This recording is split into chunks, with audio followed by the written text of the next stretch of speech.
Okay, let's talk about Hund's Rule. And the principle behind this, basically what we have is that like charges are going to repel each other. Basically what we say is that electrons want to be as far possible away from each other. So they don't want to be anywhere close to each other, and they want to push as far away as possible. So basically what happens is that this basically means that subshells all have one electron each before adding a second electron.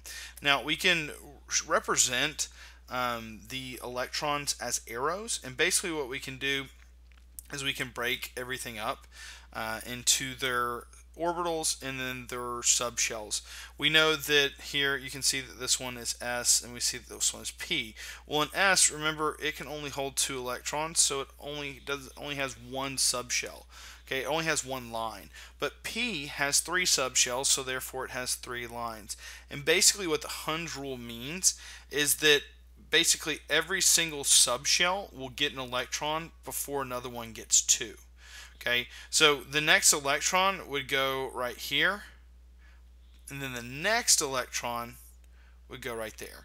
And before this 2px would get a second electron, all 3 of them would have to have at least one. And that's basically what the Hund rule is. Electrons don't like each other. So looking at an example here, it says draw the electron arrow structure for nitrogen and justify your answer using Coulomb's law. And so Coulomb's law is basically talking about the distance and the force compared to the distance of each other. So we look for the electron arrow structure for nitrogen. So again, remember, we're always using the periodic table for this. So we look back at our periodic table of what we have. We see the examples that we did before, and we're looking at nitrogen, which is right here. So if we have 7 protons, we're going to have 7 electrons too. So it's just, we're going to have 1s, 1, 2, 2s, 1, 2, and then we have our 2p, 1, 2, and 3. So 2p3. So when we're drawing this out, basically the arrows, what they represent is they represent the electron configuration. They're just representing it, showing the arrows, kind of showing the spin of what we have. So let's go ahead and let's take this to our example. And here is our electron configuration of what we have.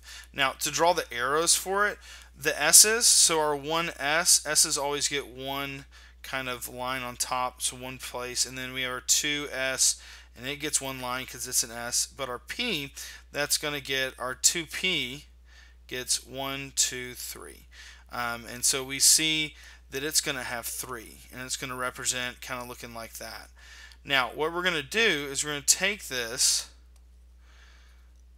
and put our electron configuration up there.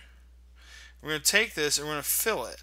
Now we see in the 1s that it goes 1 up, and then guess what? It has to go there because it has 2, and this goes 1 and then 2, and then we see in our 2p we have 3. So each one of these would get 1 electron, and we wouldn't put another arrow in another electron because they don't like each other. They spread out. They go to the different sublevels.